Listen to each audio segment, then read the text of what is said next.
for those of you that don't know, stop being ridiculous. Lane McDonald, it's his birthday right now. I'd like to start off by saying thank you very much to Lynn and Sam. I received the email in my inbox from Sam personally, and I was pretty sure it was one of my friends that was internet savvy, punking me with this invitation. It's an extreme honor to be invited amongst this cast of characters who are literally improving our city day by day. I've set these up because they make me comfortable out of my comfort zone of East Vancouver, where I've lived and breathed for the last 5 years. I pretty much stay within 6 blocks, which is no joke whatsoever. And my friends and pictures of the neighborhood will go behind. They have no greater meaning aside from that they make me happy every day and make me comfortable. This is a friend that I lost last year, and immediately after that I'm going to refer to it. I apologize that I lost last year. Rest in peace, Brenda. And this is very indicative of why I do business in the neighborhood that I do. East Vancouver is referred to on a daily basis as the saddest part about Vancouver and about Western Canada, the poorest postal code, the most depressing thing. And all these people that do interviews, I used to agree, and now I find myself solidly disappointed that anybody views the neighborhood in that way.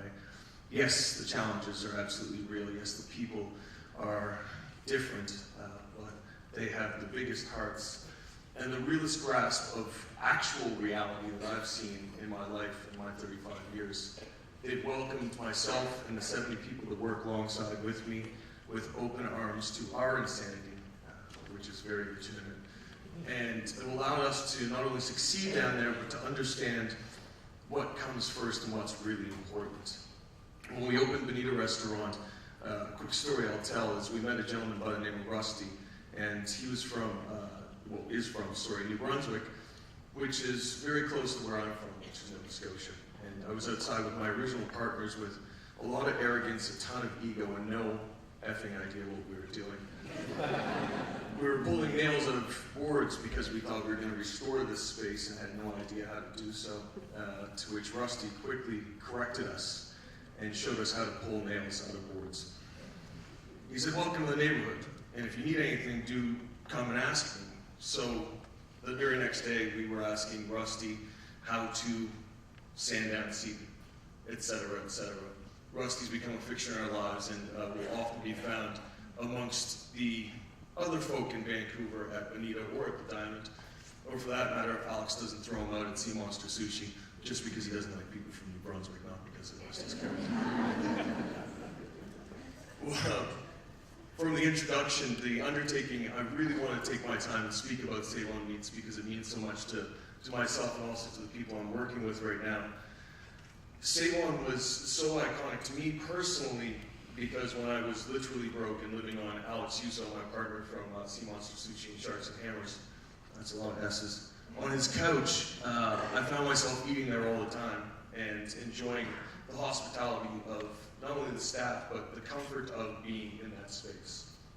When it was going to shutter, I also thought to myself, and I often wildly dream that we could probably save Salon Meats if we went and talked to Al and we could find some money and we'll put this together. I've never opened a business for more than $90,000 at this point, by the way. So to save Salon Meats seemed like a bit of a pipe dream.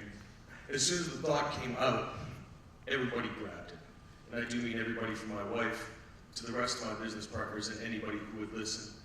And it's been a year-long journey with Al Deloria very much involved to make sure that this cornerstone of our community in the east of Vancouver and the 100 block of historic Hastings Street comes back to life. From this, we've decided, okay, we have to involve the community, but I'm terrified of these community leaders. They're so smart. And they literally scare the crap out of me, sitting with them most of the time. As you can see, I'm terrified right now. They opened up their arms and have literally navigated us through the process of engaging the community that weren't our just direct friends like Sundance behind me here, out of us seeing each other on the corner every day. They've been really good at showing us that we don't need to be scared, and I think that's because social enterprise can be reversed. Enterprise can come first while being conscious of how to be social and take great respect in all of these other groups that are within the neighborhoods. We, for example, will be having a greeter at the wonderful Potluck Cafe. A lady who's been behind the counter there for years. Her name is Helen. She's agreed to come over and introduce people we don't know to us and us to them. We're going to provide a meal that will be affordable, healthy, and also makes business sense. We're going to develop in our fabulous city, since it's raining 8 months, we're going to develop the 4 floors in the next year and a half and try and make it this epicenter of bridging the gaps. Instead of using that horrible G word over and over again, why can't we just do this together? And I firmly believe that this is a possibility. What I'm asking all of you right now is if you could just take a minute when we open and please come down and see it and impart any knowledge that you have, which I'm sure is much greater than my own, about how you think you can succeed. Again, thank you, Lynn and Sam, for the invite. I wish I had gotten as much laughs as the last guest. I really intended on telling way more jokes. I just got a little upset. Thank you for having me.